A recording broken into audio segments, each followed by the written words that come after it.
네, 미국 내부에서도 정쟁 또는 책임 소재 공방이 벌어지고 있습니다만 정찰 풍선 문제로 미중 간 갈등이 격화하고 있습니다. 네, 스파이 활동을 했다는 미국과 민간용이라는 중국이 맞서고 있는 가운데 풍선의 정체가 조만간 드러날 것으로 예상됩니다. 강성웅 해설위원실장과 조금 더 자세히 알아보겠습니다. 어서 오십시오. 네, 이 문제로 외교 일정도 연기가 될 만큼 미중 간의 신경전이 격화하고 있는데 일단 미국이 전투기를 출동해서 풍선을 격추시켰는데 그 고도가 18km 상공이라고요? 네, 굉장히 높은데 사실 항공기도 한 10km에서 12km 정도에서 비행을 한다 그래요. 예. 그보다 그 기구가 훨씬 더 높았던 거죠.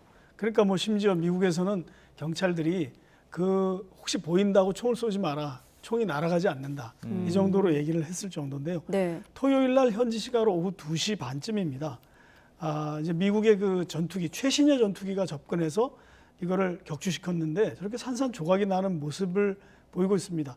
많은 사람들이 왜 저걸 저렇게 폭파시켰을까라고 생각할 수도 있는데 아마도 중요한 장비들은 폭파되지 않았을 것으로 저는 추정을 합니다. 예. 저걸 이제 발사한 미사일은 사이드와인더 미사일이라고 보통 미국 전투기 양쪽에 달려있는 좀 가느다란 그런 미사일인데 그 전투기들이 공중전을 할 때 상대 전투기를 격추시키는 그런 용도로 쓰이는 미사일입니다. 예. 그러니까 딱 격추가 되면서 하강을 해서 떨어지는데 저기가 사실 미국의 영해입니다. 그러니까 저 기구가 정찰 풍선이 미국 내륙을 지나서 바다 쪽으로 나오자마자 격추를 한 거죠. 굉장히 정교하게 시간을 기다렸다가 격추했다 이렇게 볼 수 있습니다. 예. 일부 외신에서는 그 정찰 풍선이 한반도 인근도 지나갔다고 하던데 이거는 어떤 사실관계가 어떻습니까? 이게 BBC에서 팩트 체크를 한번 해봤습니다. 이게 과연 역추적을 하면 어디서 왔을까 이렇게 이제 해봤는데 그게 중국 중부에서 출발했다고 가정을 하고 네. 예. 이게 몬태나에서 발견된 게 2월 1일이거든요. 그때 그 사이의 기간 동안을 이제 역추적을 한 겁니다. 이것은 이제 미국 쪽에서만 이제 본 거고요. 여기서 이제 이걸 먼저 얘기하면 네. 1월 28일 날 저 알류산 열도라고 길게 섬이 연결된 게 있는데 그 위에 미국 방공식별구역에 들어왔습니다.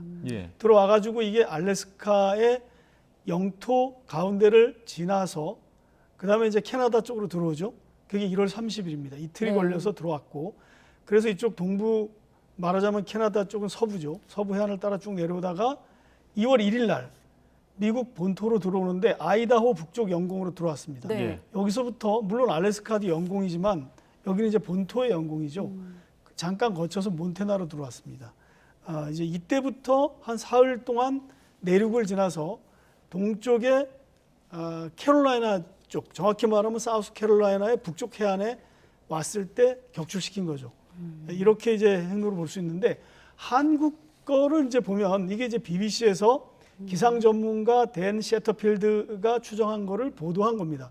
도대체 이게 어디서 왔을지 한번 추정해 보자. 네. 이렇게 팩트 체크를 했더니 이 거꾸로 이제 거슬러 올라가면 중국 본토 중앙에서 나와서 한반도 남쪽을 스치듯 지나가서 일본을 열도를 관통해서 알래스카 쪽으로 올라갔다 이렇게 추정을 하는 거예요. 근데 이걸 어떻게 추정이 된 거냐면 몬태나에서 지상으로부터 14km 정도 상공에서 이게 입자들, 그러니까 먼지를 분석하기 위해서 이게 노아라는 미국 그 해양 그 기상국이라는 굉장히 과학적으로 이 분석을 하는 기관이 있는데 네. 거기서 하나 이런 모델이 있습니다. 이런 것들이 오면 이게 어디서 왔을까라고 추정을 하는 모델인데 그걸 역추적해 보니까 중국 중부라고 가정하면 우리나라도 지났을 가능성이 있다.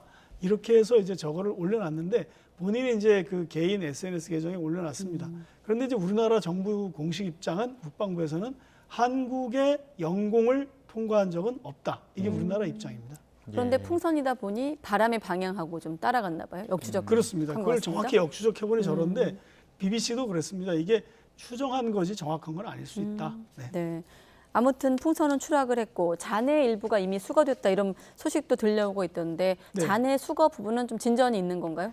그 오늘 아침에 이제 미국 APTN이 보도를 했습니다. 이제 현지 그 해안에 사는 낚시객이 미 해군이 어떤 그 움직임을 보이는 거를 본인이 UGC로 찍었습니다. 개인이 이제 스마트폰으로 아마 찍은 것 같은데 거기서 이제 미 해군 군복을 입은 사람들이 뭔가를 바다 위로 가지고 오는 걸 본 거예요. 그것도 네. 아마 화면에 좀 있을 것 같은데 사우스캐롤라이나의 그 미틀비치 보트 선착장이 있는데 거기서 뭔가 가지고 오는 걸 이렇게 봤는데 그 사람이 찍은 거에 따르면 풍선이 이제 바람이 빠진 모습이라든지 거기에 달려 있는 어떤 그 뭐 상자 같은 거, 그다음에 뭐 작은 크레인 같은 것도 가지고 왔다고 합니다. 그거를 이제 APTN에서 나름대로 검증을 해보니 미 해군이 맞고 거기서 나온 것 같다 이렇게 추정을 해서 이게 이제 뭐 일부가 끌어올려진 것 아닌가라는 추정을 하고 있습니다. 예. 사실 이게 그 지상에서 아까 말씀드린 대로 뭐 한 18km 상공에서 떨어뜨려 가지고 이렇게 추락이 됐는데 이게 영해 안에, 그러니까 12해리 영해 안에 한 키로수로 따지면 한 20km 정도 되는데 그 가운데 정확히 이렇게 내려앉았고 현재 수심은 한 11m 정도. 뭐 바다로 치면 그렇게 깊은 건 아닌 것 같아요. 떨어졌기 때문에 미국이 뭐 구축함, 순양함, 최신의 함정들을 동원해서 이걸 신속하게 건져 올렸다 이렇게 볼 수 있을 것 같습니다. 예. 우리가 일반적으로 생각하는 그런 풍선이 아니잖아요. 버스 예. 한 두세 대 규모의 어떤 대형 풍선인데 미국이 지금 이 잔해들도 그렇고 수거한 것들을 분석하면서 어떤 점을 좀 주목해서 볼까요? 당연히 이게 처음에 미국은 이 스파이 벌룬이다. 그러니까 첩보 풍선이다. 정찰 풍선이다. 이렇게 규정을 했고요. 그러니까 당연히 카메라가 달렸을 텐데 어떤 카메라가 어떻게 달렸는지 그다음에 이것을 보내는 송신하는 그 어떤 통신 장비 예. 이런 것도 있을 테고요. 네. 그다음에 이제 뭐 레이더도 달렸을 가능성이 있다고 BBC는 보도를 했습니다. 그리고 이제 항로 데이터 궤적 같은 게 있는지 이런 것들을 아마 주로 볼 것 같은데 저기 태양 전지판이 달려 있는 것으로 추정이 되고요. 예. 뭐 그런 것도 이제 보면은 연료는 어떻게 또 그 보급을 받았는지 자체 물론 생성했을 가능성이 높은데 그다음에 상승이나 하강이나 방향을 제어할 수 있는 기능을 갖춘 건지 이런 것들도 볼 것 같은데 아마 또 이제 이런 것도 있겠죠. 장비에 그 표시된 어떤 그 기업이나 정부 기관의 표시라든지 이 장비의 어떤 그 생산을 어떻게 어디서 했는지 어떤 용도로 쓰이는지 이런 것들을 아마 주로 보게 될 것 같습니다. 네. 예. 사실 우리가 미중 간의 어떤 신경전, 외교적 갈등과 네. 관련된 뉴스가 많은 상황에서 이번 뉴스가 나왔거든요. 결국 누가 왜 보냈느냐로 이제 신경전을 벌이고 있는 상황인데 중국은 뭐 기업이다 이런 주장도 하고 있는 상황에서 기상용이다, 군사용이다 여러 가지 얘기가 있는데 네. 일단은 스파이 활동을 했다는 증거를 미국 찾는 게? 측에선 찾아야 되는 거잖아요. 그렇습니다. 이게 이제 미국 기사를 보면 미국은 이거를 가져가서 아까 이제 수거했다는 일부 잔해를 가져가서 조사를 하는데 그 FBI에서 직접 조사를 한다고 합니다. 예. 그 버지니아주라고 이제 그 노스캐롤라이나 위쪽에 있는데 관티코 FBI 연구소가 있다고 합니다. 거길로 가져가서 조사를 하는데 조금 전에 말씀하신 것처럼 이게 기상용이라고 주장하는데 과연 맞는지 그다음에 군사용 목적은 아닌지 혹은 뭐 이 안에 촬영된 영상이 있는지 이런 것들을 볼 텐데 제가 주목하는 거는 이게 기상용이든 군사용이든 카메라가 달려 있는 건 기정사실일 것 같습니다. 그리고 어떤 뭐 아까 말씀드렸듯이 뭐 그 레이더라든지 이런 건 기본적으로 달려 있을 겁니다. 왜냐하면 그 풍선이 공중에 높은 그 고고도에 떠서 이것을 어떤 특정의 목적을 달성하려면 그 정도는 기본이고요. 띄웠다는 건 네. 촬영하려고 띄운 겁니다. 그러니까 그건 기본인데 문제는 이제 이것을 중국은 기상과학 관측용으로 주장할 테고 미국은 이거는 군사용이다 이렇게 주장할 것이고요. 네. 설령 이게 기상 관측용이라 하더라도 미국은 그건 위장이다 이렇게 얘기를 할 수 있고 중국은 끝까지 이건 민간용이다라고 이제 주장을 할 가능성이 많이 있고요. 또 기업이 띄웠다 이렇게 중국은 주장했습니다. 그런데 예. 그 기업이 만약에 국유 기업이라면 어떨까요? 그러니까 미국에서는 그걸 인정하지 않을 것이고 중국은 이것은 기업의 어떤 순수 민간 과학용이다 이렇게 주장할 것 같습니다. 네. 예. 미국 내부에서 어떤 불만들도 많이 지금 포착이 되고 있다고 합니다. 지금 경찰 풍선이 본토를 휘젓고 다니다 보니까 그럼 네. 불만의 목소리는 어떻습니까? 그렇습니다. 주로 이제 공화당에서 이런 얘기가 많이 나옵니다.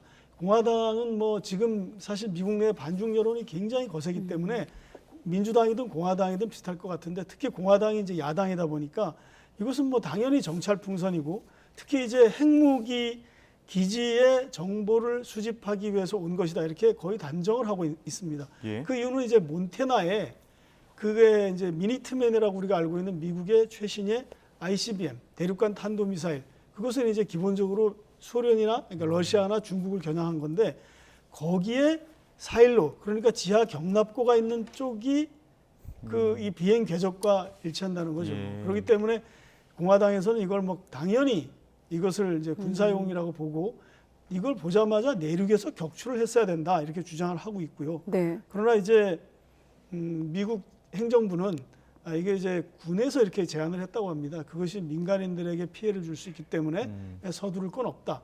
그 정도는 얼마든지 우리가 포착해서 격추할 수 있으니 시간을 잡아서 하자 이렇게 했는데 네. 격추하지 않을 수는 없었을 겁니다. 왜냐하면 상대국 그러니까 위협이 되는 중국이 그 비행체를 영공 안으로 집어넣은 거 이건 굉장히 제가 알기로는 처음입니다. 이것이 군사용일 가능성이 굉장히 높고요. 네. 그런데 이걸 격추시키지 않으면 이렇게 지금 야당이 반대하는데 공화당이 반대하는데 이걸 그냥 뒀다면 아마 행정부가 굉장한 비난에 직면했을 것이기 때문에 네. 이것을 격추를 했던 것 같습니다. 네, 한 시간에 1분 정도 남았는데, 자, 미국이 미온적으로 대응했다는 시각도 있던데 근거가 무엇인지 그리고 미중 관계 전망까지 좀 함께 짚어주시죠. 이게 그런 얘기가 처음에 나오더라고요. 이게 미국이 알면서도 미온적으로 대응한 것 아니냐. 근데 이제 그것을 생각할 때 근거가 뭐냐면 네. 2001년에 미국이 정찰기, 정말 최신의 정찰기로 중국 해안을 돌아다닙니다. 돌아다니면서 내륙 한 200km가량까지도 군사시설을 정찰을 하는 거예요. 네. 거의 제가 보기에는 뭐 자주 하고 있습니다. 그런데 이제 미국 정찰기는 영해를 들어가진 않아요. 영해까지 직전까지 갔다가 유턴해서 나가고 이런 거를 하는데 2001년에 이렇게 근접해서 들어간 미국 정찰기가 중국 전투기와 충돌했습니다. 그래서 중국 전투기가 추락을 했고 조종사가 네. 사망을 했어요. 그 다음에 이제 중국이 그 정찰기를 하이난 섬에다 강제 착륙을 시켰어요. 그러니까 그런 명백한 사실이 있기 때문에 중국에 대해서 미국도 이 정찰 활동에 대해서는 좀 접어두고 들어가면 좋지 않겠나 이런 생각들을 하는 거죠. 그 당시에 중국은 그 정찰기를 돌려주기 전에 어떤 미국의 유감 표명을 받았고 네. 그다음에 정찰기를 해체해서 줬습니다. 그 정도로 이제 이게 양국 간의 어떤 그 알력이 되기 때문에 미국 행정부는 이거 우리도 사실 정찰하는데 미국도 정찰하는데 이런 문제가 생겼을 때 자칫해서 우발 충돌이 날까 이런 걱정을 했던 것 같고요. 그러나 이게 이제 이런 것을 해결하는 경험이 있기 때문에 이게 지금 블링컨 장관이 방중 일정을 연기했다고 하지만 이것이 양국 간의 뭐 어떤 굉장한 그 외교적인 그 첨예한 문제로 저는 번질 것 같지는 않아요. 왜냐하면 네. 이런 것들을 해결한 그 경험이 있고 또 하나는 실제로 미국이 이미 넘어온 걸 알았기 때문에 풍선이 이미 그 비밀 보호 조치를 했기 때문에 결정적인 정보를 중국이 가져가지는 않았다. 이렇게 보는 게 미국의 일반적인 판단인 것 같습니다. 네, 대화로 해결할 수도 있다는 얘기까지 들어봤습니다. 강성웅 해설위원 실장과 함께했습니다. 고맙습니다. 네.